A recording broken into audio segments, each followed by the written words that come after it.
जय हिंद साथियों, Bihar police constable की नई भर्ती के लिए इस किरण प्रकाशन के बुक से आज के इस वीडियो में प्रीवियस ईयर क्वेश्चंस का प्रैक्टिस सेट नंबर 4 को कवर करेंगे, जिसमें 2010 से लेकर 2022 तक में बिहार पुलिस और बिहार एक्साइज कांस्टेबल में जितने भी जीके, जीएस, मैथ्स और हिंदी व्याकरण के प्रश्न पूछे गए हैं, सभी प्रश्नों को हम लोग कवर कर रहे हैं। तो अगर आप लोग इस बुक को परचेज करना चाहते हैं तो इस बुक का लिंक आपको इसी वीडियो के नीचे डिस्क्रिप्शन बॉक्स में मिल जाएगा, जाकर आप लोग ले सकते हैं। तो चलिए इसी के साथ आज के इस प्रैक्टिस सेट को स्टार्ट करते हैं। तो जल्दी से आप सभी लाइव में जुड़ जाइए। सभी को गुड इवनिंग, गुड इवनिंग। तो चलिए फर्स्ट क्वेश्चन आपके सामने है, समांगी मिश्रण का उदाहरण कौन सा है? बिल्कुल 1 नंबर का प्रश्न है। चलिए आप सभी आंसर बताइए और देखिए प्रत्येक स्टूडेंट को आंसर करना है, तभी आपका प्रॉपर तरीके से रिवीजन होगा। तो इसमें से समांगी मिश्रण कौन सा है? यहाँ पे सही जवाब है ए ऑप्शन, गन पाउडर। तो ए ऑप्शन जो ही बच्चे बता रहे हैं बिल्कुल सही जवाब है। मिश्रण किसे कहते हैं? तो 2 या 2 से अधिक शुद्ध तत्व या यौगिक से मिलकर बनने वाले पदार्थ को मिश्रण कहते हैं। ध्यान रखना है, शुद्ध तत्व होगा या यौगिक होगा।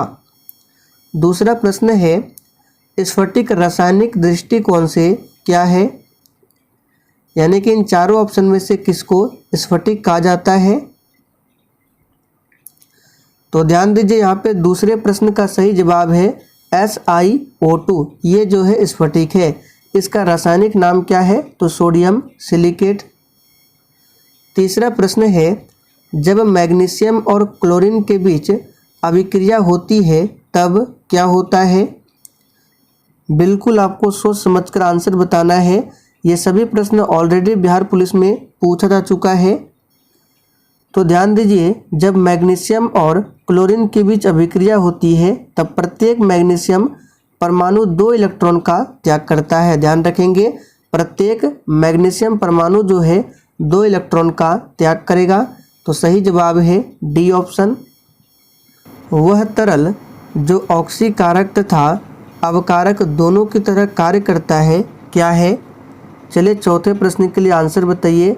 और देखिए आप सभी प्रीवियस ईयर क्वेश्चंस के एक भी सेशन को मिस ना करें, क्योंकि किसी भी एग्ज़ाम की तैयारी करने से पहले उस एग्ज़ाम में पूछे गए प्रश्नों को सॉल्व करना बहुत ही ज़रूरी होता है, जिससे आपको पता चलता है कि एग्ज़ाम में किस तरह के प्रश्न पूछे जाते हैं और किस लेवल तक का प्रश्न पूछा जाता है। तो यहाँ पे चौथे प्रश्न का आंसर क्या होगा? वह तरल जो ऑक्सीकारक तथा अवकारक दोनों की तरह कार्य करते हैं वह क्या है? तो यहाँ पे सही जवाब क्या होगा? याद रखिएगा, ऑप्शन डी, हाइड्रोजन परऑक्साइड। ये ऑक्सीकारक और अवकारक दोनों की तरह कार्य करते हैं। निम्नलिखित में किस अणु में द्विबंधन है? चलिए 5 के लिए आंसर बताइए। और देखिए बिहार पुलिस का पहले जो सिलेबस था 12th लेवल पर था, यानी कि परीक्षा में जो प्रश्न पूछा जाता था वो 12th लेवल पर, लेकिन इस बार इसका सिलेबस चेंज किया गया है, 10th लेवल पर किया गया है। तो परीक्षा में बहुत ही आसान प्रश्न आने वाला है और इस बार भर्ती भी 21,000 के आसपास है। तो इसका रिजल्ट लगभग 1 लाख से ऊपर रिजल्ट इसका आने वाला है। तो आप लोग अभी से तैयारी में लग जाइए, सिलेक्शन ज़रूर होगा। तो यहाँ पे 5वें प्रश्न का आंसर क्या होगा? बहुत ही सिंपल है, किस अणु में द्विबंधन है? तो O2 याद रखेंगे। दहन की क्रिया के लिए निम्नांकित कौन सी शर्त आवश्यक है? बहुत ही सिंपल प्रश्न है, आप लोगों ने 10th क्लास में पढ़ा होगा। देखिए ऑप्शन ए में है अदहनशील पदार्थ की उपस्थिति, जो कि बिल्कुल गलत है, क्योंकि दहन की क्रिया के लिए दहनशील पदार्थ की उपस्थिति होती है, ना कि अदहनशील। दूसरा है दहन के अपोषक पदार्थ, यहाँ भी गलत है, अपोषक नहीं होगा, पोषक होगा, तो ये भी नहीं होगा। पदार्थ के ज्वलन ताप की प्राप्ति, ये होगा। ऑक्सीजन की अनुपस्थिति, ये नहीं होगा, क्योंकि ऑक्सीजन की अनुपस्थिति में दहन संभव ही नहीं है। तो आंसर क्या होगा? C option. कार्बन 14 तथा नाइट्रोजन 14 किसका उदाहरण है? बिल्कुल 1 नंबर का प्रश्न है। तो देखिए इस प्रश्न को आपको डिटेल में समझाते हैं। कार्बन क्या है? 14 है। नाइट्रोजन कितना है? ये भी 14 है। नीचे 6 है और ये क्या है? 7 है। तो देखिए ऊपर जो ये 14 है और ये 14 ये परमाणु द्रव्यमान है, और नीचे 6 और 7 ये क्या है, परमाणु संख्या है। और आप लोगों ने पढ़ा होगा समान परमाणु द्रव्यमान और भिन्न परमाणु संख्या के परमाणुओं को समभारिक कहते हैं। तो देख लीजिए परमाणु द्रव्यमान समान है और परमाणु संख्या अलग अलग है, तो ये क्या होगा, समभारिक होगा। तो बी ऑप्शन आपका सही जवाब है। अब देखिए पूछा जाता है समस्थानिक पूछा जाता है, तो देखिए किसी तत्व के ऐसे परमाणु जिनकी परमाणु संख्या समान होती है परंतु द्रव्यमान संख्या अलग अलग होती है समस्थानिक कहलाते हैं। जैसे समस्थानिक का उदाहरण आपको देते हैं हाइड्रोजन। 3 समस्थानिक है हाइड्रोजन के, H11, H12, H13। देखिए समान परमाणु है, परमाणु द्रव्यमान देखिए सभी का अलग अलग है, लेकिन परमाणु क्रमांक क्या है, ये सेम है। तो अभी हमने आपको क्या बताया, किसी तत्व के ऐसे परमाणु जिसकी परमाणु संख्या समान हो, देखिए तीनों में एक है, और परमाणु द्रव्यमान अलग अलग हो, तो उसे क्या कहते हैं, समस्थानिक। तो इस तरह से आपको ध्यान रखना है। यहाँ पे आंसर क्या होगा, ये समभारिक होगा। आगे देखिए यहाँ पे बिहार पुलिस 2023 के लिए क्लास टाइमिंग लिखा हुआ है। तो जितने भी स्टूडेंट चैनल पर पहली बार आए हैं आप लोग इसका स्क्रीनशॉट ले लीजिए। आगे देखिए प्रकाश संश्लेषण की दर अधिकतम होती है। चलिए आंसर बताइए 8 के लिए फटाफट से। प्रकाश संश्लेषण की दर किस रंग में अधिकतम होती है? तो पहले भी हमने आपको बताया था लाल रंग के प्रकाश में प्रकाश संश्लेषण की दर अधिकतम होती है और बैंगनी रंग के प्रकाश में सबसे कम होती है। एक पौधे पर दूसरा उगने वाला पौधा क्या कहलाता है? आप लोगों ने देखा होगा एक पौधे के ऊपर दूसरा पौधा लग जाता है तो इसको क्या कहा जाता है? तो यहाँ पे आंसर क्या हो जाएगा, याद रखिएगा एपीफाइट। डी ऑप्शन जो ही बच्चे दिए हैं सही जवाब है एपीफाइट। एम्फीबियंस क्या है? चलिए आंसर बताइए फटाफट से। तो देखिए एम्फीबियंस जो होते हैं ये जल और थल दोनों में समान रूप से रहते हैं। तो यहाँ पर ऑप्शन के अकॉर्डिंग आंसर होगा डी ऑप्शन। याद रखिएगा ये एम्फीबियंस जो होते हैं जल और थल दोनों में समान रूप से होते हैं। निम्नलिखित में से कौन पौधों में उत्सर्जन का एक उपोत्पाद नहीं है? यहाँ पे नहीं कर लीजिए, बुक में नहीं दिया हुआ है। तो यहाँ पे आंसर क्या हो जाएगा, यूरिक एसिड। यूरिक एसिड पौधों में उत्सर्जन का उपोत्पाद नहीं है, ध्यान रखेंगे। एक पूछा जाता है पक्षियों का उत्सर्जी पदार्थ क्या है? तो याद रखिएगा यूरिक अम्ल। यूरिक अम्ल जो है ये पौधा का नहीं है, ये पक्षियों का है, ध्यान रखेंगे। और देखिए वैसे जीव जिसका उत्सर्जी पदार्थ यूरिक एसिड होता है वैसे जीव को क्या कहा जाता है? तो यूरिकोटेलिक। याद रखिएगा यूरिकोटेलिक जीव कहा जाता है। मनुष्य का उत्सर्जी पदार्थ पूछे तो यूरिया है, याद रखिएगा। और ये जो टेनिन, गोंद, लेटेक्स ये सभी क्या है? तो पादप उत्सर्जी पदार्थ है। निम्नलिखित में कौन सी संरचना प्रोकैरियोटिक कोशिका में नहीं पाई जाती है?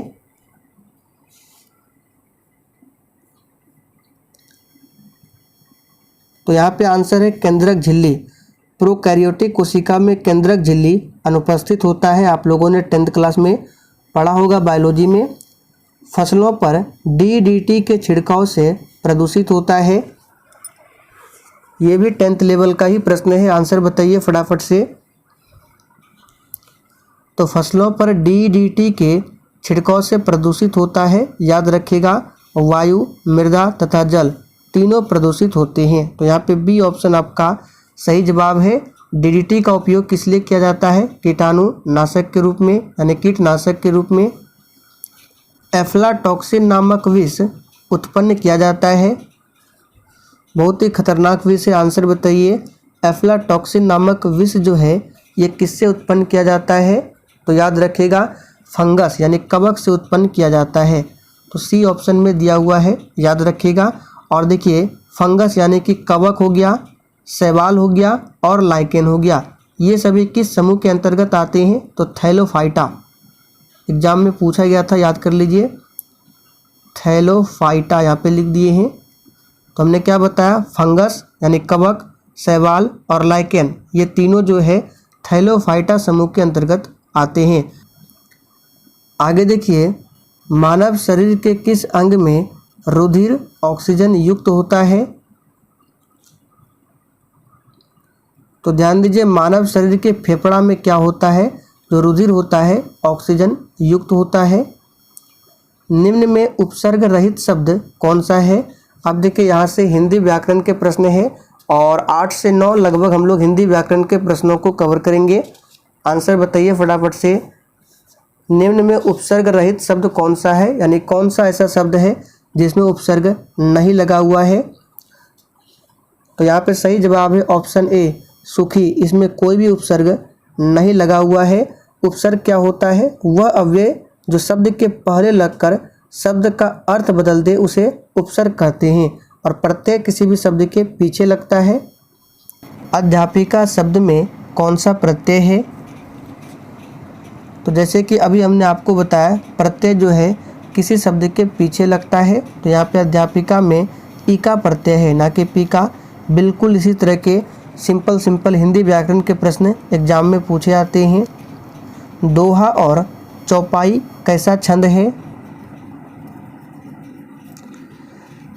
तो इसको डायरेक्ट याद कर लीजिए। दोहा और चौपाई जो है ये मात्रिक छंद है। कौन सा छंद है? मात्रिक। सत्कर्म का संधि विच्छेद क्या है? अब देख सकते हैं कितना सिंपल प्रश्न पूछा गया था।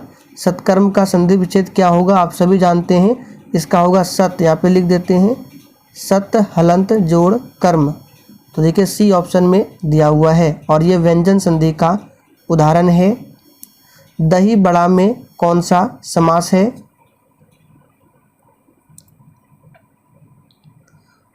तो दही बड़ा में समास है तत्पुरुष, याद रखिएगा। घड़ों पानी पड़ना मुहावरे का सही अर्थ क्या है? चलिए आंसर बताइए। बहुत ही सिंपल मुहावरा है, आप लोगों ने कहते हुए सुना भी होगा। घड़ों पानी पड़ना, इस मुहावरे का सही अर्थ होता है लज्जित होना। यहाँ पे बी ऑप्शन आपका सही जवाब है, याद रखिएगा। उत्थान का विलोम शब्द क्या है? अब देखिए, इस प्रश्न को आप लोगों ने बचपन में पढ़ा होगा। उत्थान का विलोम शब्द, तो उत्थान का विलोम क्या होता है? पतन। बी ऑप्शन आपका सही जवाब है, पतन होता है। अवनवत किसका होता है? तो अवनत जो है ये उन्नत का होता है, यहाँ पे लिख देते हैं उन्नत का विलोम अवनत होता है, ध्यान रखिए। आगे देखिए, आगे खाली स्थान पीछे खाई मुहावरे के रिक्त स्थान पर सही शब्द क्या होगा? इस मुहावरे को आप लोगों ने बहुत बार सुना होगा। तो यहाँ पे क्या होगा? आगे कुआं पीछे खाई, आप लोगों ने सुना होगा बहुत बार। तो आंसर सी है। इंद्र शब्द का समानार्थी शब्द क्या है? तो यहाँ पे सही जवाब है डी ऑप्शन, इनमें से कोई नहीं। क्योंकि इंद्र शब्द का समानार्थी होता है सुरेश, महेंद्र, देवराज, सुरेंद्र, सुरपति, अमरेश, देवेंद्र, ये सभी है।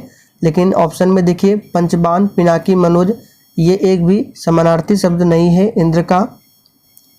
निम्नलिखित में शुद्ध वाक्य क्या है? चलिए आंसर बताइए फटाफट से, आगे मैथ्स के भी प्रश्नों को कवर करेंगे। तो इनमें से शुद्ध वाक्य कौन सा होगा? सभी वाक्य को सही से पढ़िए। तो सबसे शुद्ध जो होगा, भक्तों की मंडली जा रही थी, यहाँ पे बी ऑप्शन में दिया हुआ है, ये जो है सबसे शुद्ध है। ऑप्शन ए में है भक्तों की सेना जा रही थी, ये शुद्ध नहीं है। भक्तों की टुकड़ी, ये भी नहीं। भक्तों की भीड़, ये भी नहीं। यहाँ पे जो सबसे सटीक होगा, भक्तों की मंडली जा रही थी। निम्नलिखित में शुद्ध वाक्य चुनिए। तो देखिए ऑप्शन ए में दिया है वेदों के 6 अंग माने जाते हैं, इसका आंसर ऑप्शन ए ही होगा। वेदों में 6 अंग माने जाते हैं, ये नहीं होगा। वेदों से, ये तो होगा ही नहीं। वेदों पर, ये भी नहीं होगा। तो ऑप्शन ए हो जाएगा। अब देखिए 6 वेदों के 6 अंग कौन कौन से, यानी वेदांग 6 है, कौन कौन से? शिक्षा, कल्प, व्याकरण, निरुक्त, छंद एवं ज्योतिष, ये 6 वेदांग है। एक संख्या का 19.6% 0.637 है तो उस संख्या का 180% क्या होगा। बहुत ही सिंपल है। सबसे पहले मान लेते हैं वह संख्या क्या है, x है। अब देखिए x का 19.6% बराबर दिया हुआ है 0.637। अब यहाँ से सबसे पहले x की वैल्यू पता करेंगे तो x गुना 19.6 बटे 100, प्रतिशत का मतलब होता है बटे 100, यानी 1/100 बराबर 0.637। अब इस 100 से इसको मल्टीप्लाई करेंगे तो ये दशमलव खत्म हो जाएगा, तो यहाँ पे हो जाएगा x गुना बराबर 637, फिर x बराबर हो जाएगा 637 अब बटे 19.6। अब देखिए इस वैल्यू को अभी सॉल्व मत कीजिए, इसको रहने दीजिए। अब देखिए क्या बोला गया है, उस संख्या का 180% क्या होगा, यानी ये जो संख्या निकल कर आएगा इसका 180% निकालना है। तो यहाँ पे लिखते हैं 637 बटे 19.6, इसका 180% यानी 180 बटे 100। अब इसको सॉल्व कर दीजिए, आपका आंसर आ जाएगा 5.85। देखिए बी ऑप्शन में दिया हुआ है। एक विद्यार्थी को किसी परीक्षा में पास होने के लिए 36% अंक चाहिए, उसे 130 अंक मिलते हैं और वह 14 अंकों से फेल होता है, तो परीक्षा के अधिकतम अंक क्या है। तो मान लेते हैं परीक्षा का अधिकतम अंक है x। अब इस x में उस विद्यार्थी को पास होने के लिए चाहिए 36% अंक, ठीक है। लेकिन देखिए उस विद्यार्थी को कितना अंक मिलता है, 130 अंक मिलता है और 14 अंकों से फेल होता है, यानी कि अगर उसे ये 14 अंक और मिले होते तो वो पास हो जाता। तो 14 अंक को इसमें जोड़ दीजिए तो ये वैल्यू इक्वल है, यहाँ से x की वैल्यू निकाल लीजिए तो x की वैल्यू आ जाएगा आपका यहाँ से 400। सॉल्व कर लीजिएगा, आंसर सी होगा। यूनानी राजदूत मेगास्थनीज किसके दरबार में भारत आया था। चलिए 29 के लिए आंसर बताइए फटाफट से। तो ये आया था मेगास्थनीज चंद्रगुप्त मौर्य के दरबार में, तो आंसर क्या हो जाएगा, सी ऑप्शन। और इसकी प्रसिद्ध पुस्तक है इंडिका। निम्नांकित में से बौद्ध धर्म किसकी हिमायत करता है।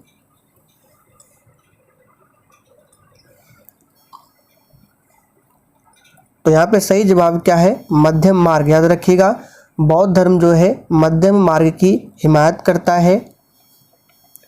चगताई तुर्क शासन भारत में किस नाम से जाना जाता है।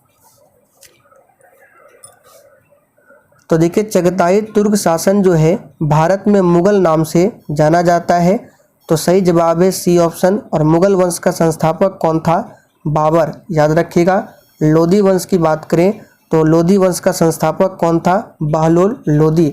और लोधी वंश ये दिल्ली सल्तनत का आखिरी वंश था। लोधी वंश का आखिरी शासक कौन था, इब्राहिम लोधी, जो कि 1526 में बाबर के द्वारा मारा गया था। मिर्जा गालिब किस सम्राट के समय में था। तो दोस्तों यहाँ पे सही जवाब है बहादुर शाह द्वितीय के समय में था मिर्जा गालिब। और आपको याद होगा एग्जाम में पूछा जाता है कि 1857 की क्रांति को किस उर्दू कवि ने अपनी आंखों से देखा था, तो मिर्जा गालिब। याद रखिएगा। असम, चटगांव जैसे पूर्वोत्तर भागों पर विजय प्राप्त करने वाला मुगल सेनापति कौन था। तो याद रखिएगा कौन था, मीर जुमला। ऑप्शन बी में दिया हुआ है।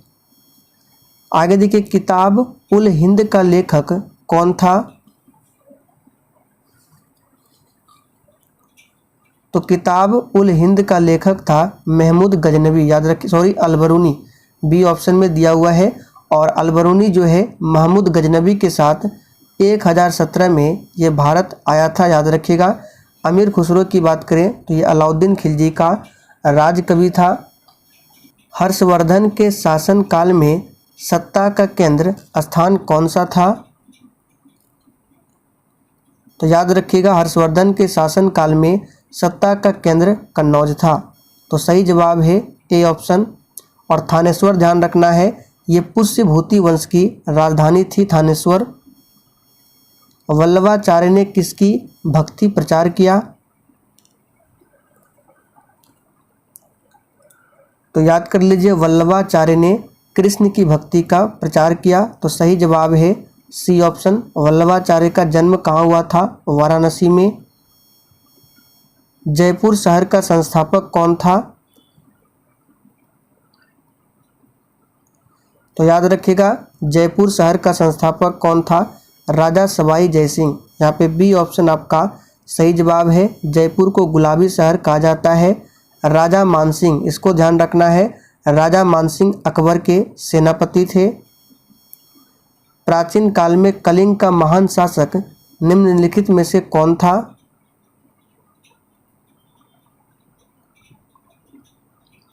तो प्राचीन काल में कलिंग के महान शासक थे खारवेल। सी ऑप्शन में दिया हुआ है। और खारवेल जो है चेदी वंश से संबंधित थे। और खारवेल किस धर्म को मानते थे? तो जैन धर्म को मानते थे। और इनसे संबंधित अभिलेख याद रखिएगा, हाथी गुफा और रानी गुफा का संबंध इसी खारवेल से है। ईस्ट इंडिया कंपनी का निम्नलिखित में से आरंभिक नारा क्या था? इस प्रश्न को मार्क कर लीजिए, इंपॉर्टेंट प्रश्न है। तो ईस्ट इंडिया कंपनी का आरंभिक नारा था भूभाग नहीं व्यापार, याद रखिएगा। और भारत आने वाला प्रथम यूरोपीय पूछे कंपनी तो पुर्तगाली थे। राष्ट्रकूट साम्राज्य का संस्थापक कौन था?